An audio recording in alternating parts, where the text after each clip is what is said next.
प्रेक्षकांच्या प्रेमामुळे जनमत news live जनसामान्यांपासून ते थेट अधिकारी वर्गापर्यंत पोहोचण्यात यशस्वी ठरलेला आहे.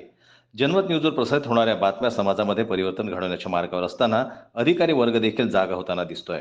काही दिवसांपूर्वी चांदूर तालुक्यातील बाजार थोगाव येथील वार्ड नंबर 2 मधील नळाची पाईपलाईन फुटल्यामुळे पाण्यात दुर्गंधी व गढूळ पाणी आल्यास नागरिकांच्या आरोग्यास धोका असल्याची बातमी जनमत लाईव्हवर प्रसारित करण्यात आली होती.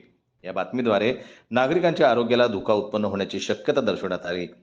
तसेच अधिकाऱ्यांच्या हलगर्जीपणा देखील जनमत लाईव्हने समोर आणला होता. या संदर्भात ग्रामपंचायत कार्यालयाला जबाबदार राहण्याचे पत्र देखील नागरिकांकडून ग्रामपंचायत कार्यालयाला देण्यात आलं होतं, परंतु अधिकारी वर्गाकडून याकडे पूर्णतः दुर्लक्ष करण्यात आलं. ही बातमी जनमत लाईव्हवर प्रसारित होताच संपूर्ण अधिकारी वर्गात खळबळ माजली आणि पाईपलाईन दुरुस्तीचे काम वेगानं सुरू झाले. आता पाईपलाईन दुरुस्तीचे काम पूर्ण झाले असून नागरिकांनी देखील सुटकेचा निश्वास सोडलेला आहे. मी अब्दुल जमील थोगाव, मयूर ठाकरे यांची जनमत न्यूजने 4 महिन्यावर रखडलेलं काम दूषित पाणी प्यायला लागलं, त्याच्या न्यूजनं तत्काळ काम केलं आणि आम्हाला लवकर हे पाईपलाईन दुरुस्त करून भेटली. आता पुऱ्या गावात शुद्ध पाणी चालू आहे. जनमत न्यूजचा धन्यवाद.